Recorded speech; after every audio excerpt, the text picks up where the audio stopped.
Bénissons le Seigneur.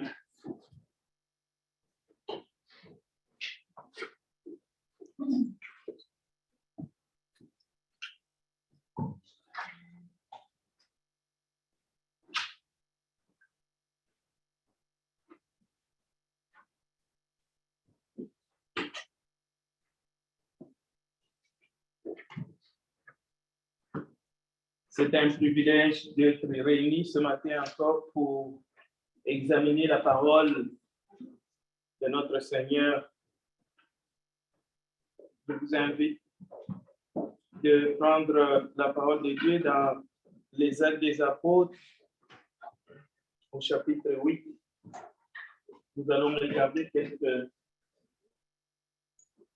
actions des apôtres au premier siècle.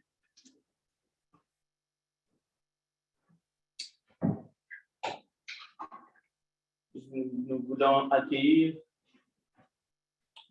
les membres de cet auditoire ce matin, mais aussi ceux qui sont avec nous en ligne. Merci pour ce cantique ce matin qui a été dirigé par notre frère Jérémie et la prière par le frère Evolus. Soyons tous concentrés, que la grâce et surtout l'Esprit de notre Seigneur Jésus-Christ nous conduisent pour que nous puissions comprendre les Écritures dans le but de les mettre en pratique, de témoigner et toujours annoncer la bonne nouvelle jusqu'au retour de notre Seigneur Jésus ou à la fin de notre vie ici-bas.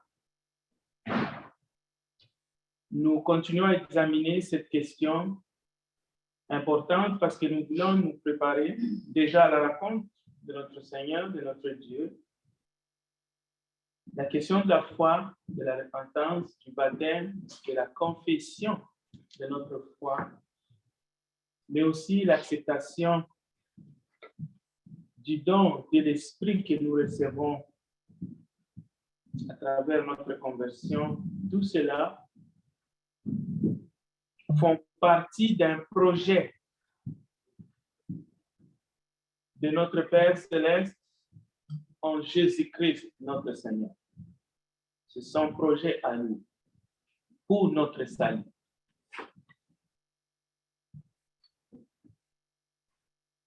Nous avons parlé dernièrement de la conversion de l'évêque éthiopien, un adorateur qui revenait de Jérusalem. Mais avant cela, nous allons remonter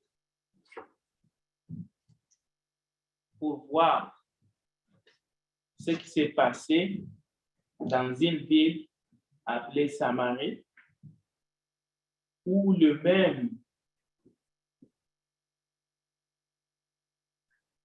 évangéliste Philippe était avant de se rendre à Gaza.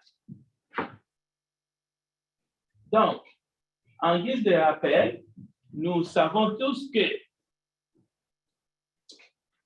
l'Éthiopien, l'Africain était de retour de Jérusalem. Il a rencontré Philippe pour la première fois.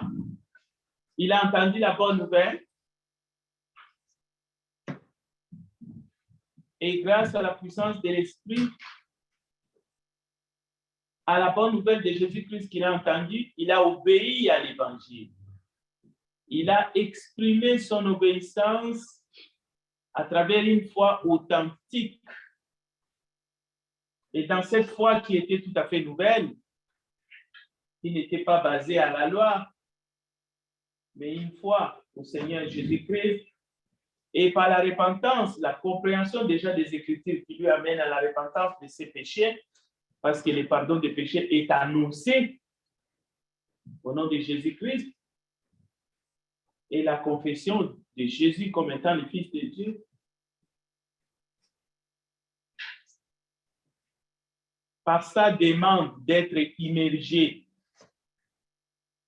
d'être baptisé pour le pardon de ses péchés, il a accepté d'être enseveli avec le Seigneur Jésus à travers les autres baptêmes. Il est entré en contact avec le sang de Christ en ce moment-là. Et nous avons vu qu'en sortant de l'eau, il poursuivit son chemin tout joyeux d'avoir été sauvé de ses péchés. Comme il est écrit qu'il y a de la joie dans le ciel. Maintenant, Philippe avant de rencontrer cet homme, et avec le martyre d'Étienne, selon les Écritures, dans Actes chapitre 8, nous allons le lire tout à l'heure, c'était une période d'une grande persécution. Donc, l'Église à Jérusalem était vraiment persécutée. C'est ça qui a fait que les disciples, excepté les apôtres, se sont dispersés. Alors, les uns se sont retrouvés en Judée, d'autres en Samarie, tout en étant dispersés à cause de la persécution. Philippe va se retrouver à Samarie, c'est une ville. Nous allons voir comment ces peuples samaritains, ils vont accueillir, ils vont recevoir la bonne nouvelle de Jésus-Christ qui sera annoncée par Philippe. Mais en même temps, nous allons aussi nous rappeler que le peuple samaritain, c'était un peuple. Jésus lui-même, il a traversé la Samarie avec ses disciples. On va dire plusieurs fois, mais une fois, Jésus a demandé l'hospitalité aux Samaritains, ils ont refusé. Nous avons vu ça d'ailleurs. Et les disciples ont plaidé même de faire descendre du feu dans ces villages. Jésus a dit non. Alors, c'est dans ces mêmes villages que Philippe va annoncer l'évangile. Lisons Actes des Apôtres, chapitre 8. On va lire quelques versets.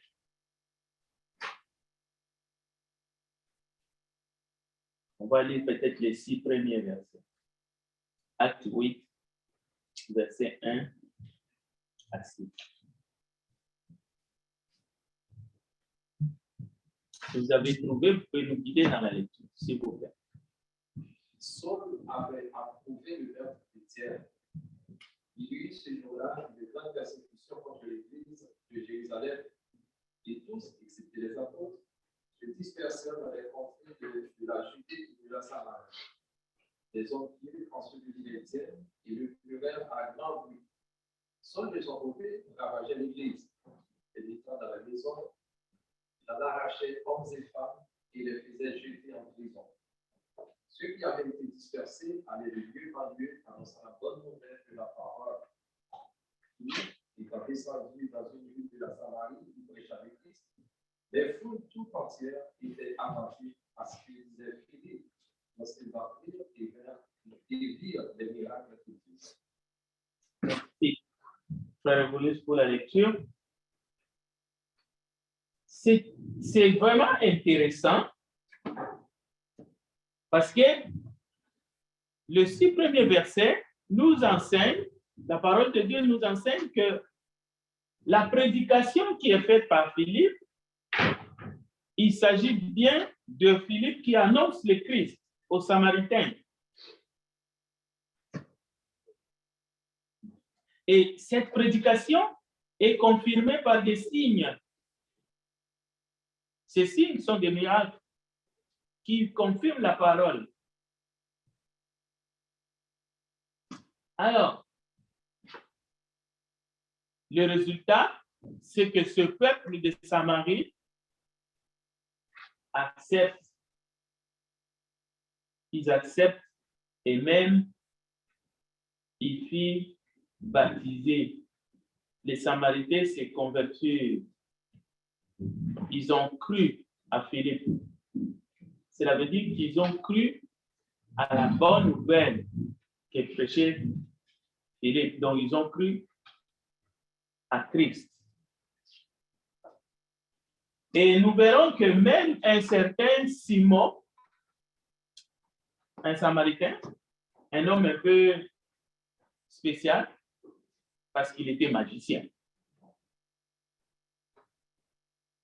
Et il avait une renommée. Comme aujourd'hui, si dans un village, il y a un marabout ou une prêtresse, oui, dans le village, tout le monde le connaît.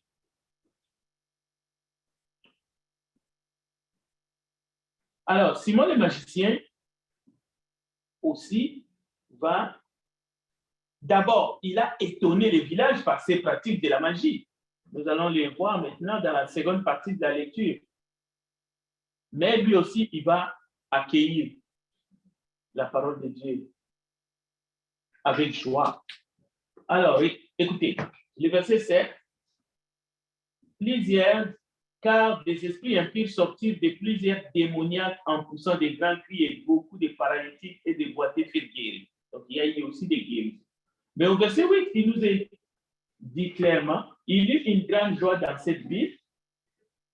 Il y avait auparavant dans la ville un homme nommé Simon qui se donna pour un personnage important, exerçait la magie et provoquait l'étonnement du peuple de la Samarie. Tous, depuis les plus petits jusqu'aux plus grands, l'écoutaient attentivement et disaient, celui-ci est la puissance de Dieu, celle qui s'appelle la grande. Ils l'écoutaient attentivement parce qu'il les avait longtemps étonnés par ses actes de magie. Donc, avant, c'est lui, sur le plan spirituel, occulte, maléfique. Donc, la ville était sous sa coupe. C'est comme pour dire, on ne peut pas venir à Jésus parce qu'on est bon. La ville admirait cet homme. C'est parce que nous étions morts que le Christ va venir nous délivrer, nous sauver de nos péchés. Alors, lui, Simon, va se convertir aussi. Alors,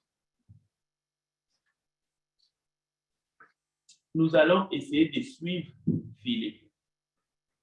Il prêche. Il y a des miracles. Il y a des guérisons.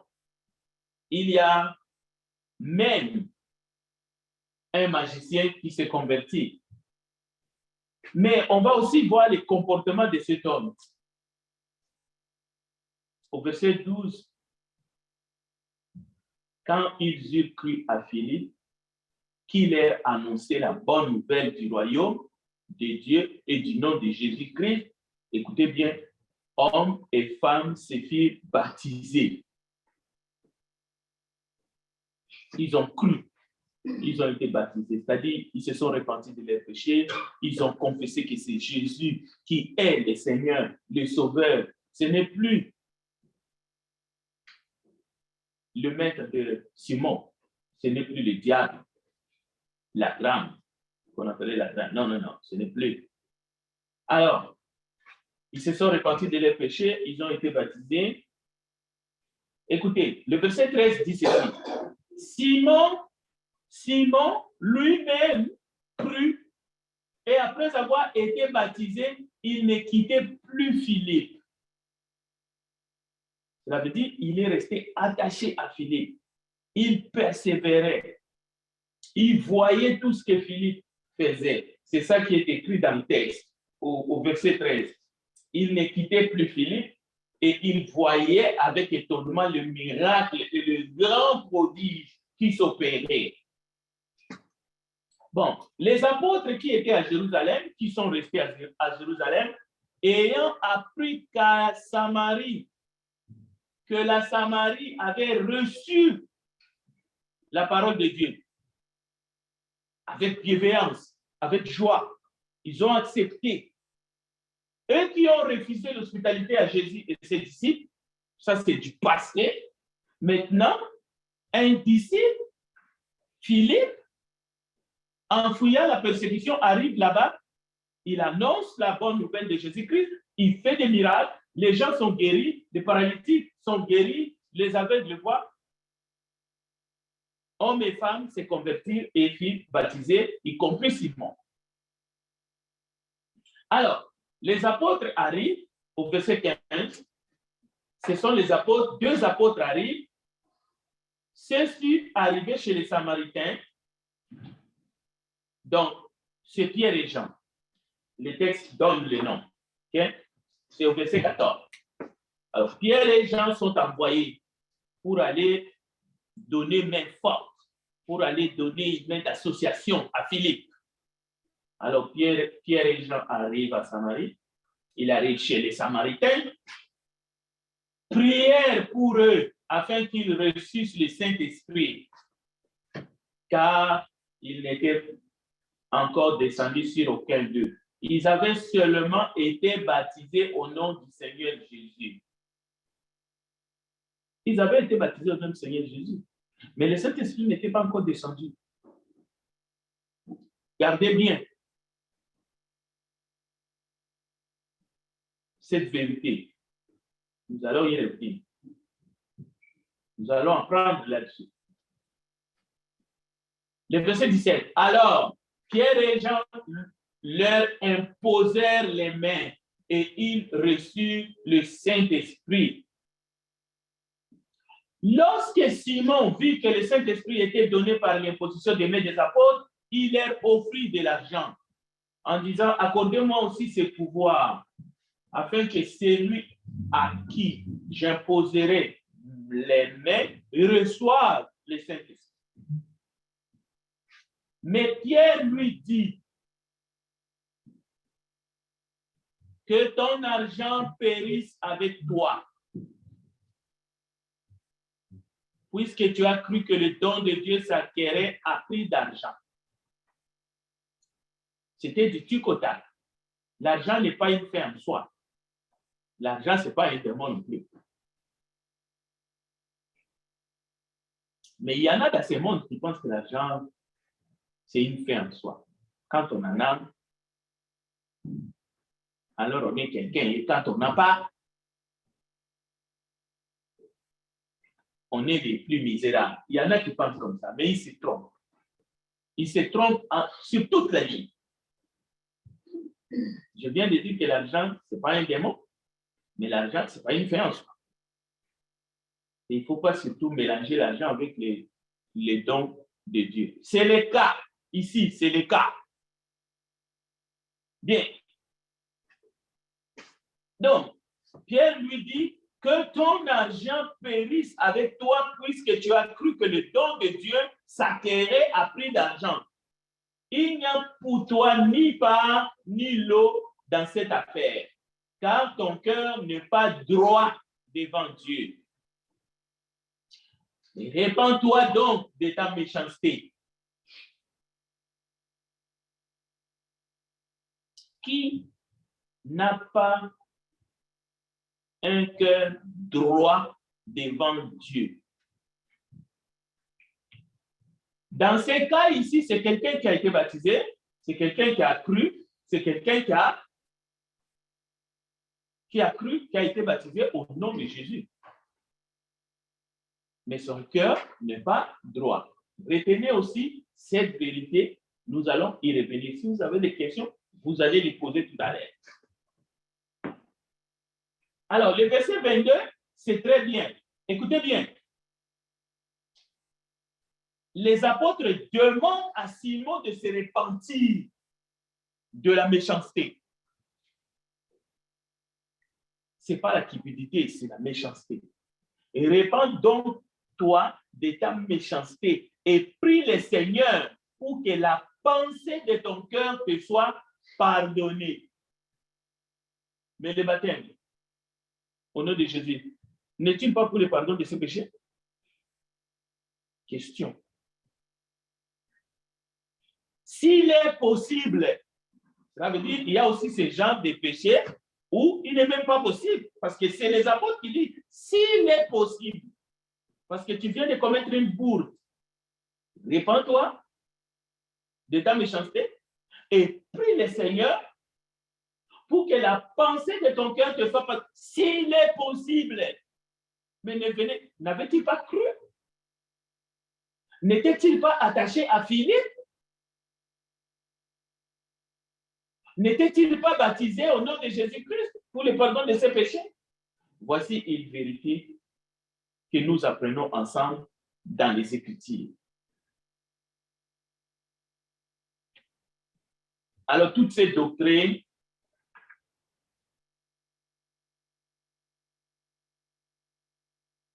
une fois sauvé, sauvé pour toujours, ou bien toutes ces doctrines de la prédestination, il faut réviser, il faut revoir tous ces enseignements qu'on a reçus avant. Étaient-ils corrects ou pas? Parce qu'ici, c'est les actes des apôtres.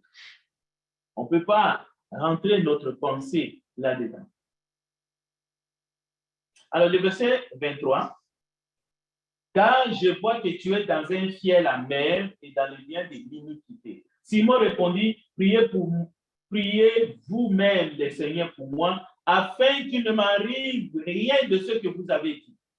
Après avoir rendu témoignage à la parole du Seigneur et après l'avoir prêché, Pierre et Jean retournèrent à Jérusalem en annonçant la bonne nouvelle dans plusieurs villages de Samarie. Donc, ils ont accompli leur mission, les deux apôtres qui ont été envoyés en détachement à Samarie pour donner une main d'association à Philippe.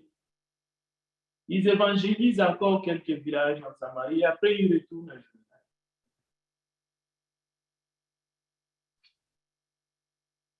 Bien. Nous allons peut-être essayer de ne pas nous étendre, mais n'oubliez pas que c'est une opportunité, c'est une occasion pour nous de parler un peu de l'imposition de main des apôtres, qui est un don pour que ceux qui ont été baptisés reçurent le Saint-Esprit. Cela veut dire que c'est par l'imposition de main des apôtres que le don du Saint-Esprit est accordé aux baptisés à Samarie.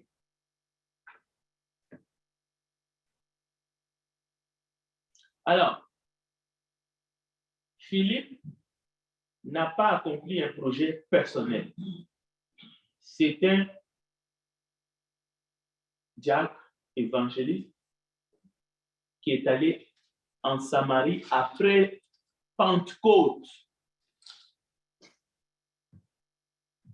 Même si c'était en fuyant la persécution, mais il accomplit les projets de Jésus-Christ parce que ces projets, on le sait, c'est les commandements que nous avons dans Matthieu 28, versets 18 à 20, mais aussi dans Actes des Apôtres, chapitre 1, verset 12.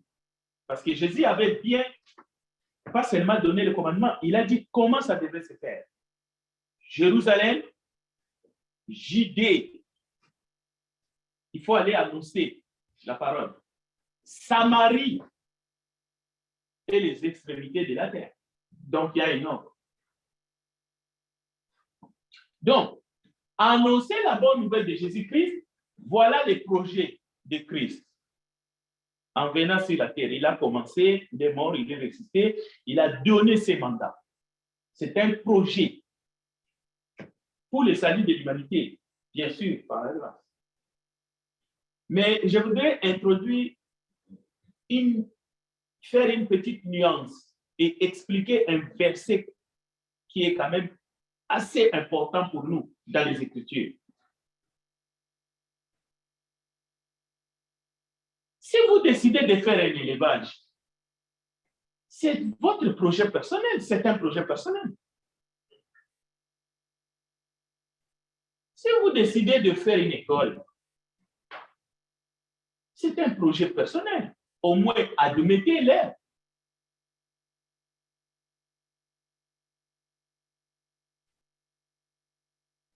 Si vous décidez de faire un organisme non gouvernemental, une fondation, c'est votre projet personnel. Admettez-le. Mais ce n'est pas parce que c'est votre projet personnel que vous allez le faire avec votre propre force, avec votre propre énergie. Non, c'est votre projet personnel. Vous pouvez le faire avec la force, avec l'énergie et même au nom de Jésus, mais c'est votre projet personnel. Mais faire des disciples, annoncer la bonne nouvelle, comme Philippe, quelles que soient les circonstances, ça c'est le projet de Christ.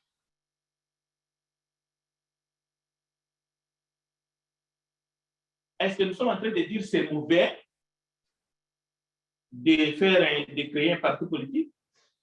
Si c'est ça votre destinée, faites-le.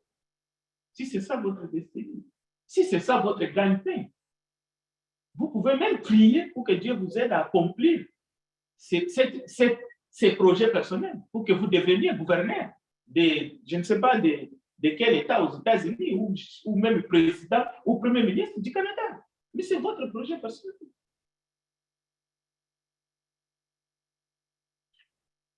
Mais annoncez l'évangile. Faites des disciples de toutes les nations. Ce n'est pas un projet personnel. C'est un mandat que nous avons. Vous êtes chrétiens. Le texte que je disais, c'est un texte qui est assez important dans nos vies. C'est faire tout au nom du Seigneur Jésus. Oui, nous devons tout faire. Nous devons nous appuyer sur lui. Mais ne pensez pas que tout est son projet, c'est sa mission. Il n'est pas venu sur la terre pour ça.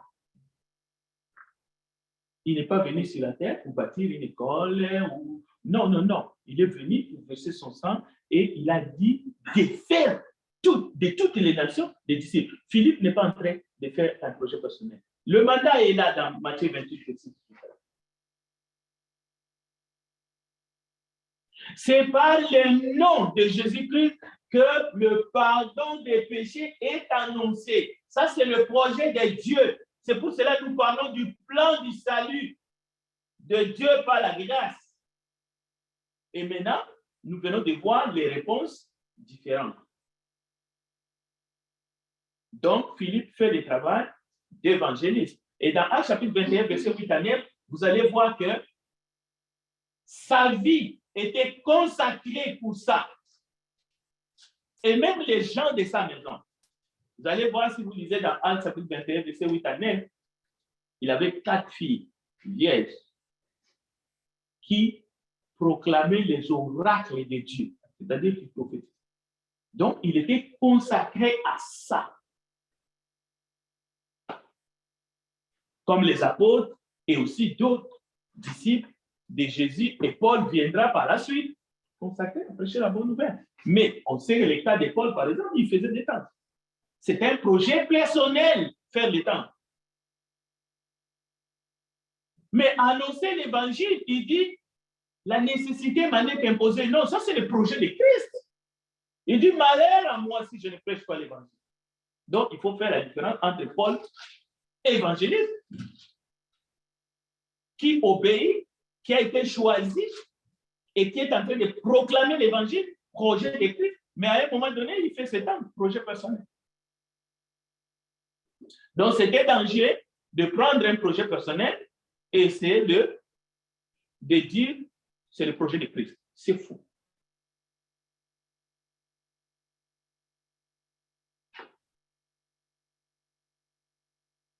Donc, je vous laisse le texte de Actes 21, verset 8 à 9, en titre de consultation. Terminons par quelques questions. Nous venons de voir, par la conversion du peuple de Samarie, que le plan du salut comporte plusieurs éléments. Cela veut dire, pour recevoir la grâce de Dieu, il y a plusieurs éléments qui entrent en compte, et non un seul élément. Tous les éléments qui comportent, qui font partie du plan du salut, chaque élément est nécessaire. La foi en Christ, à la foi en Christ, il faut ajouter la repentance sincère de nos péchés devant Dieu. L'individu doit se repentir devant Dieu sincèrement, pas comme Simon le magicien.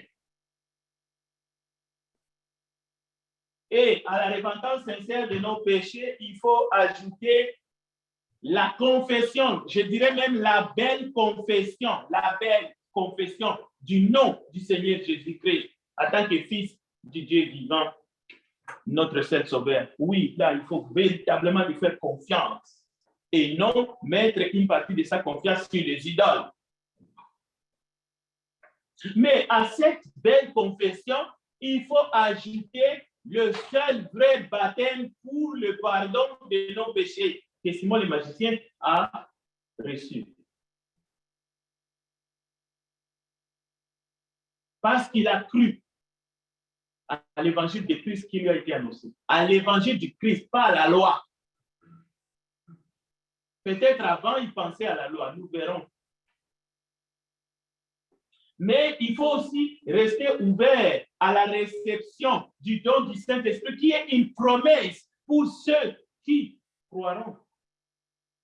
Déjà, Joël en a parlé, mais Pierre en a parlé aussi dans Actes chapitre 2. Donc, il faut rester ouvert. Il faut même prier pour Parce que Jésus avait déjà enseigné que vous savez donner des bonnes choses à vos enfants.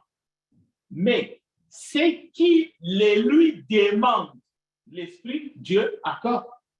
Donc, il n'y a pas de passivité aussi dans le domaine de la réception des dons du Saint-Esprit. Il y a un engagement, il y a l'aspiration. Tu dois aspirer. Et même le fait d'être rempli du Saint-Esprit dans Éphésiens, il est dit, ne vous enivrez pas de paix, mais soyez remplis du Saint-Esprit. Donc, chaque fois que nous voulons présenter la parole de Dieu, chaque fois que nous prions, nous sommes aussi en train de demander à Dieu de nous remplir de son esprit, de nous ouvrir l'intelligence pour que nous puissions comprendre les Écritures. Donc, il n'y a pas de passivité. Ce n'est pas quelque chose qui s'est fait de manière miraculeuse. C'est-à-dire, celui qui est baptisé pour le pardon de ses péchés doit rester ouvert, doit aspirer, doit vouloir être imprégné par l'Esprit de Dieu, être conduit par l'Esprit. Et il faut même prier pour. Comme nous avons vu ici, c'est plutôt la prière des apôtres avec l'imposition des mains qui a fait que le peuple de Samarie ont reçu le Saint-Esprit après avoir été baptisés au nom de Jésus pour le pardon de leurs péchés. Donc, les cas de Simon le magicien, c'est même la preuve qu'un seul élément du plan du salut dans la parole de Dieu ne suffit pas pour que quelqu'un soit appelé enfant de Dieu ou pour que quelqu'un entre dans le royaume des cieux, devienne membre du corps du Christ. Parce que Simon avait cru. Il ne suffit pas de croire seulement. Tous les éléments.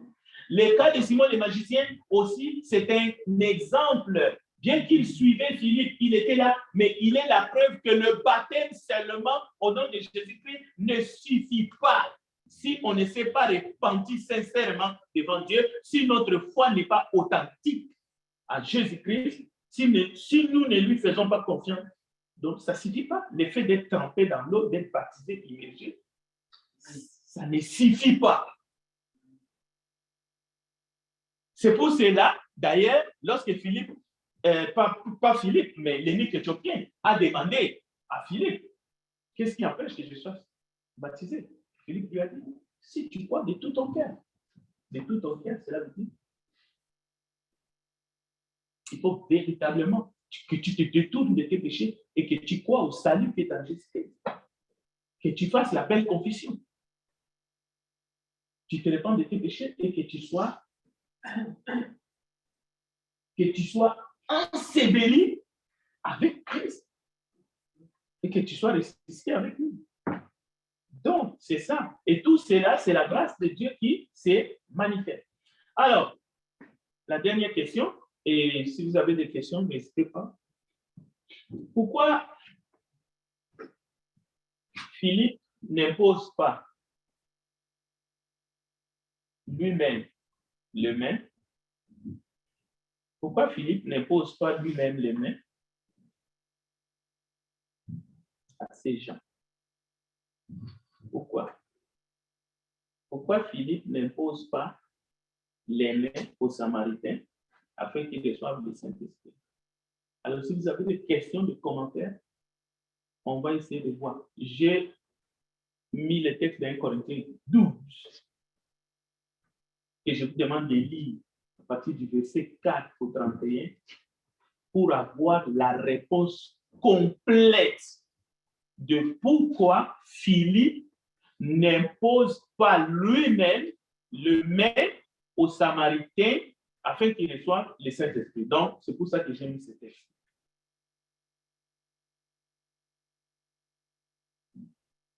C'est les apôtres qui ont été détachés pour venir donner la main d'association au travail que Philippe a fait. Bien que Philippe, vous savez, il n'a pas seulement annoncé l'évangile, il y avait des signes aussi.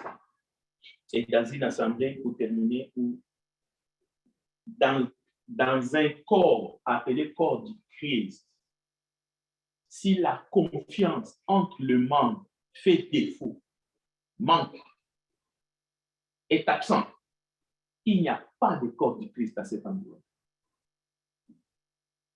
il y a c'est un conglomérat des aventuriers. Dans une famille ou dans une entreprise, dans un couple où la confiance fait défaut, il n'y a pas de couple, il n'y a pas de famille, il n'y a pas d'entreprise. Que personne ne vous trompe. Et la confiance, c'est quelque chose qui s'est bâti. Si quelqu'un vous dit qu'il ne vous fait pas confiance, il ne vous aime pas. Il ne vous aime pas. C'est tout ce que je voulais dire, mais avec toute la force que tu mets. S'il n'y a pas de confiance, il n'y a pas de vrai amour.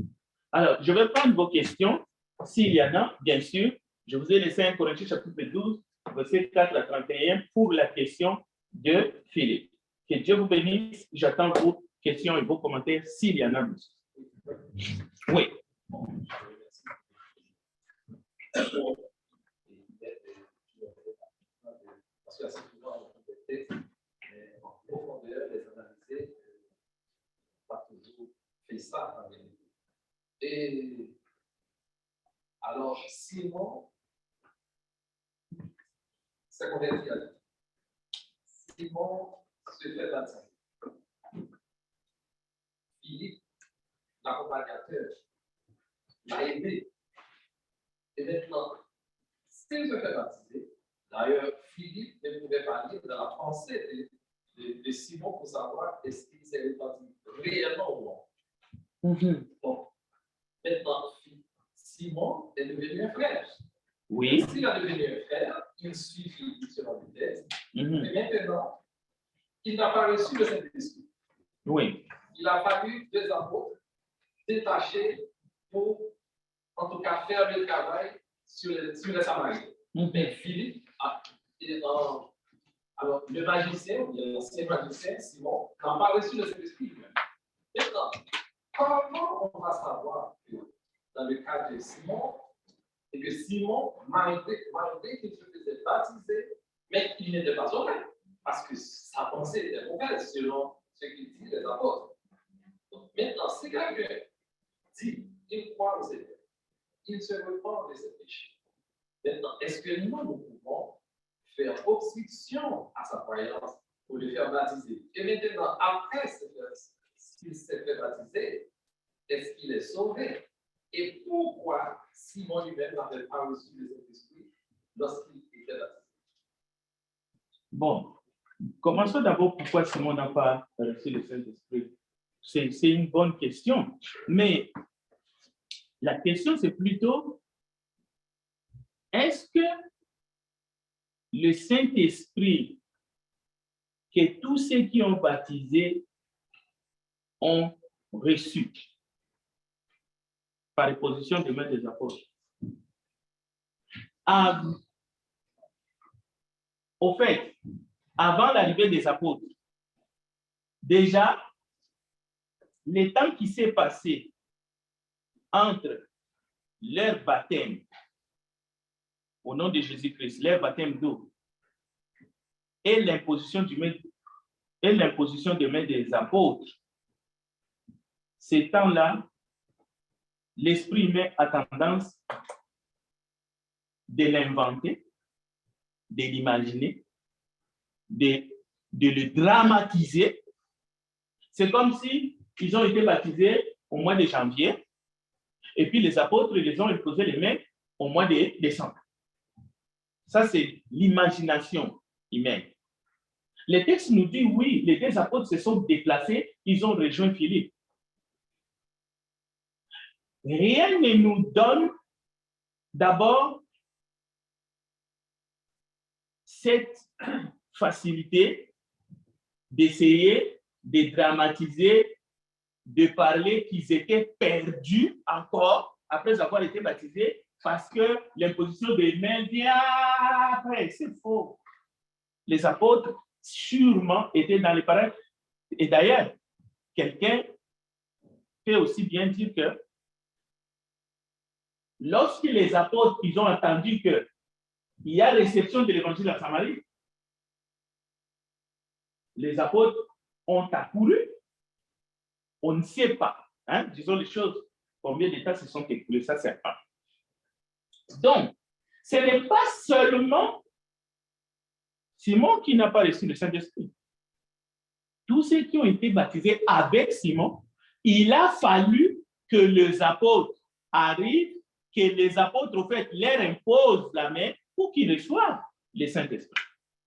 Et c'est dans ce processus d'imposition de main que Simon, sa méchanceté va se dévoiler. En fait, Simon allait recevoir le Saint-Esprit avec les autres.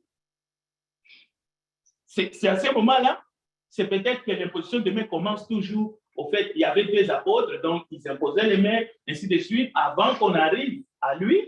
Lui déjà, en voyant que les autres recevaient déjà par imposition de main, il dit, il faut que j'achète. Alors à ce moment-là, sa méchanceté est dévoilée. Donc ça, c'est vraiment un élément, mais je sais que la plupart du temps, lorsque dans d'autres auditoires, cette question est posée, c'est le fait de séparer le temps qu'ils ont reçu le baptême, les temps qu'ils ont reçu le baptême au nom de Jésus-Christ pour le pardon de leurs péchés et l'imposition de main. Mais il faut vraiment les minimiser. Il faut minimiser ces temps-là. Parce que la promesse est claire. Repentez-vous, soyez baptisés au nom de Jésus-Christ pour le pardon de vos et vous recevrez les dons du Saint-Esprit. Donc, c'est quelque chose qui vient. Mais ici, on voit, c'est par imposition de main qu'ils ont reçu. Donc, je pense que ça enlève beaucoup de questions en même temps, parce que ça nous répond clairement. Il n'y a pas du temps énorme qui se sont écoulés. On ne peut même pas dire qu'ils étaient encore perdus parce qu'ils n'ont pas été abreuvés du Saint-Esprit. Non. Ça, c'est le temps de Dieu. C'est comme ça que Dieu a voulu que les choses se passent. Maintenant, il y avait une autre question secondaire. Je pense, Révolus, que tu as ajouté dans ta question. C'est quoi encore? Tu peux répéter peut-être pour que je puisse répondre là-dessus. Bon, peut-être qu'en dehors de cette question, je dirais, est-ce que ceux qui se faisaient baptiser le jour de la Pentecôte en acte 2, et puisque la promesse, le message de Pierre était clair, verset 36, 37, 38, nous pensons que chacun de nous soit baptisé pour le nom de Jésus, pour le pardon de péché. Beaucoup de gens se faisaient baptiser. On n'a pas vu dans ce texte, et quand est-ce que ces gens-là ont reçu eux-mêmes le Saint-Esprit? Le jour de la Pentecôte, le Saint-Esprit est tombé sur eux, disons sur les apôtres, mais ceux qui ont été baptisés, les 3000, par les apôtres et les disciples, disons par les apôtres, les 3000 ont été baptisés, 3000 personnes, c'est beaucoup. C'est beaucoup. Encore une fois, les timings, la Bible, le Saint-Esprit n'a pas jugé bon de nous donner le timing, quel était vraiment le processus. On peut imaginer pour baptiser 3000 personnes, quand même que ça prend du temps. Mais la manière que le Saint-Esprit agissait, mais la réponse à ta question, c'est que les apôtres étaient là. Et c'est eux, parce qu'on est au 1er siècle, qui imposaient les mains, parce que nous venons de les voir ici, dans le cas de Philippe, et les gens recevaient. Mais la promesse, vous savez que le Saint-Esprit, Jean avait déjà dévoilé les secrets. Parce que Jean dit, c'est Jésus-Christ, au fait, qui baptise l'Esprit. Mais les apôtres, quand on parle de l'imposition de main, bien sûr que c'est eux qui imposent les mains. Mais Jésus-Christ était capable, parce qu'il était déjà élevé dans la gloire. Donc, il agissait. D'ailleurs, la Bible dit qu'il était avec eux. Je suis avec vous tous les jours. Donc, il était là. Alors, ça se faisait. Et comme on ne peut pas tromper le Saint-Esprit, d'ailleurs, c'est pour ça que je vous ai laissé 1 Corinthiens 12. Parce que ça répond à toutes ces questions. C'est le Saint-Esprit qui distribue ces dons-là comme il le veut. Donc, le Saint-Esprit est aussi en action. Comme le Seigneur lui-même, d'ailleurs, selon les Écritures. Mais les apôtres sont là. Ils font le travail. Ils font la job. Ils ont reçu le mandat. Donc, la présence des apôtres répond vraiment à ta question parce qu'ils opèrent. La preuve, on les appelle en détachement en Samarie. Et ils sont présents. Ils agissent. Quelqu'un d'autre?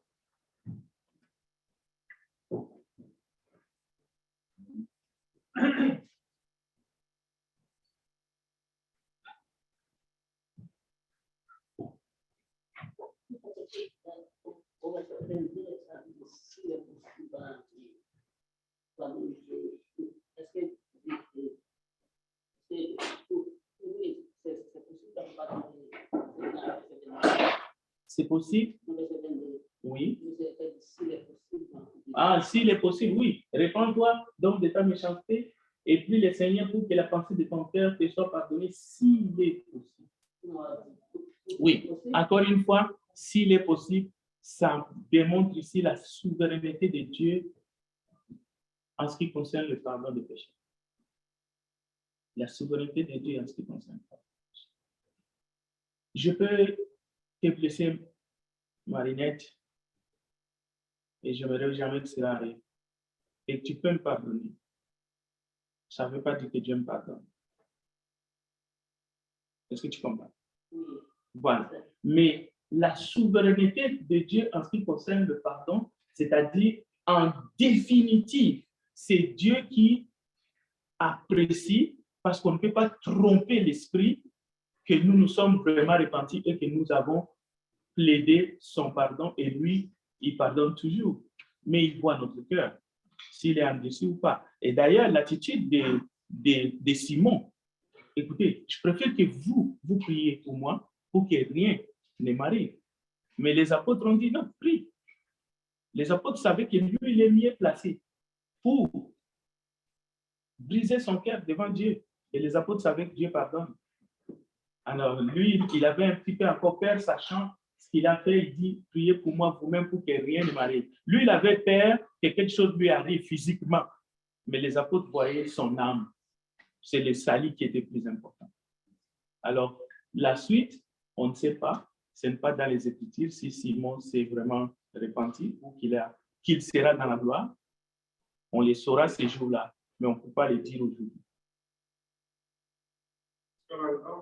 Oui. Quand je lis le verset 19, on voit que ce que Simon voulait acheter, c'est d'être capable lui-même de poser les mains aux gens. C'est-à-dire qu'il voulait avoir le même don qu'avaient les apôtres. Et non pas acheter les dons de recevoir le Saint-Esprit. Donc, ce qu'il voulait vraiment acheter, c'est d'être capable lui-même de poser les mains comme les apôtres. Ce qui était seulement accordé aux apôtres et pas à ceux qui ont imposé les mains. Donc, en lisant les textes, on voit qu'il a cru à l'évangile, qu'il s'est baptisé, comme tout le monde, qui a été sauvé, mais dans sa pensée, il voulait acquérir les dons qui étaient accordés seulement aux apôtres, pour que, comme il l'a dit, pour que quand je pose les mains, les gens reçoivent les services. Ces dons-là étaient réservés seulement aux apôtres. Et d'ailleurs, ça répond à la question pourquoi Philippe lui-même n'a pas imposé les mains. Mais vous pouvez trouver la réponse dans 1 Corinthiens 12, mais ce que le frère dit, ça répond à la question. Philippe n'était pas apôtre. Parce qu'il y a plusieurs Philippe dans la Bible. Philippe, ici, dont il est question, n'est pas apôtre. Donc, il ne pouvait pas imposer les mains pour que les autres reçoivent le Saint-Esprit. Chose que beaucoup de gens croient faussement aujourd'hui. Mais Philippe n'est pas apôtre. Terminons par la prière. Prions ensemble. Nous te bénissons, notre Dieu, pour la bonne nouvelle qui nous sauve, qui nous est parvenue et que nous continuons à prendre afin que nous puissions nous préparer nous-mêmes à vivre éternellement avec toi. Merci pour cette étude, merci pour la suite de cette étude. Bénis ton peuple. Seigneur, nous te prions pour tous ceux qui vont jouer un rôle durant ce culte. Remplis-les par ta puissance, par ton esprit. Gloire et louange à toi, Père. Au nom de Jésus-Christ, nous avons ainsi prié. Amen. Amen.